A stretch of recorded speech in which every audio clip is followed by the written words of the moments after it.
জগদ্ধাত্রীর ফ্লোরে। এখন মেকআপ রুমে দেখলাম যে কি হচ্ছে, পাশাপাশি একটা ইতিমধ্যেই প্রোমো এসে গেছে। কি বলবে?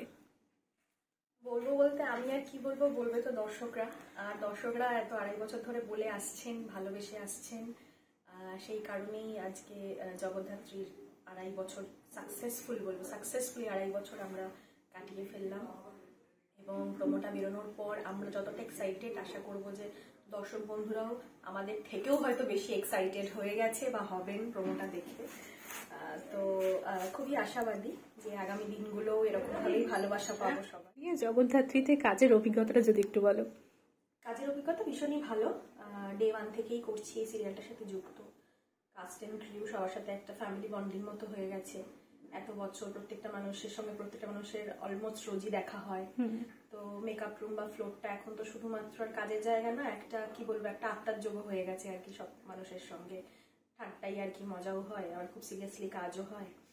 তো সেই জায়গা থেকে দাঁড়িয়ে এক্সপিরিয়েন্স তো খুবই ভালো। আর সব থেকে বড় কথা হচ্ছে আমাদের মানে প্রোডাকশন হাউসের যিনি কর্ণধার স্নেহাশিস চক্রবর্তী দাদা, উনি নিজেও এতটাই ভালো মানুষ।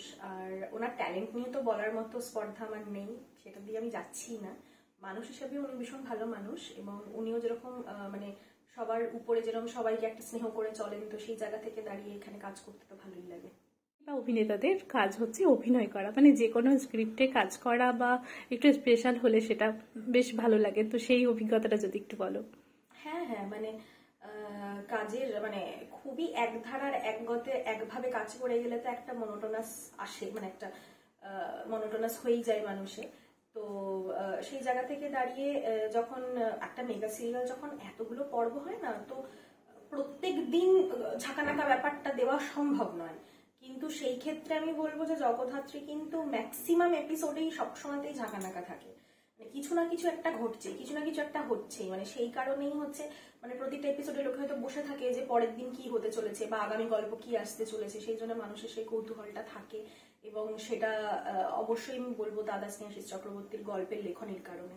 তো সেই জায়গা থেকে দাঁড়িয়ে অডিয়েন্সরাও যতটা এইটা দেখার জন্য উদ্গ্রীব হয়ে থাকে, আমরাও সেরকম স্ক্রিপ্ট আসলে স্ক্রিপ্ট পড়া, দাদার ভয়েস শোনা, এবং মানে আজকে হয়তো মানে আমি আমার কথা বলতে পারি, সাংভি চরিত্রটা আমি করছি, সাংভি হয়তো মানে আজকে জগদ্ধাত্রীর ফরে হয়ে কথা বলে, কালকেই জগদ্ধাত্রীর এগেনস্টে কথা বলে, কিন্তু এই যে একটা শেডস রয়েছে এই ক্যারেক্টার সাংভির মধ্যে, যে একটা শেড রয়েছে, বা সাংভি কেন ফরে হয়ে বলছে বা কেন কোন পরিস্থিতিতে আবার ফর নিচ্ছে না, সেইটার পেছনেও যে গল্পটা এগোচ্ছে বা হচ্ছে, তো সেটা তো একটা ইন্টারেস্টিং ব্যাপার অবশ্যই। জগদ্ধাত্রী সবার কাছে ভীষণ পছন্দের, অনেকের কাছে আইডলও হতে পারে।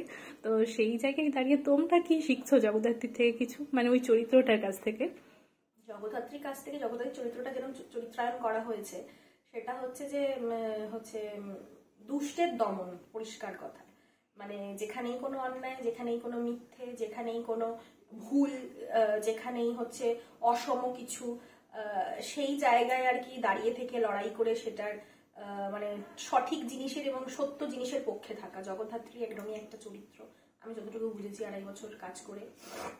তো এই চরিত্রটা হচ্ছে, এই চরিত্র জগদ্ধাত্রীর মধ্যে যেরকম মায়া দয়া আছে, ভালোবাসা আছে, আবার ওর আবার আরেকটা দিক আছে জ্যাস সান্নাল হিসেবে।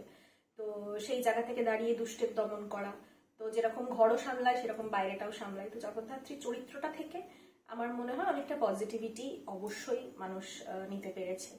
অবশ্যই সবাইকে বলবো, টলি রিপোর্টারের দর্শককে এবং জগদ্ধাত্রীর দর্শক এবং সবাইকে, নতুন বছর একদম চলেই এসছে দোরগোড়ায়। আশা করবো 2024-এ যার যেটা মনের ইচ্ছা ফুলফিল হয়নি, 2025-এ যেন সেটা ফুলফিল হয়ে যায়। সবাইকে অগ্রিম নতুন বছরের অনেক শুভকামনা এবং শুভেচ্ছা। সবাই খুব ভালো থাকে। কোনো প্ল্যান নেই, তার কারণ হচ্ছে আমি কোনো প্ল্যানই কখনোই করি না, কারণ যখনই কিছু প্ল্যান করি সেটা একদমই সাকসেসফুল হয় না। তো নতুন বছর যেরকমভাবে যেটা আমার সামনে নিয়ে আসবে, আমি সেইভাবেই সেটাকে গ্রহণ করতে রাজি এবং প্রস্তুত। সেটা খারাপ ভালো মিলিয়েই হতে পারে, এবং সেটাই হয় মানুষের সঙ্গে। তো সেই জন্য নতুন বছর কি দেবে আমাকে, তার জন্য আমিও প্রচন্ডভাবেই আর কি একটু ইয়েতেই আছি, বুঝতে পারছি না যে এটা আমার জন্য নতুন বছরটা আমার জন্য ভালো না খারাপ। আই থিঙ্ক কারোর জন্যই পুরোপুরি ভালো বা পুরোপুরি খারাপ হয় না, সবার জন্য একটা মিক্সড থাকে।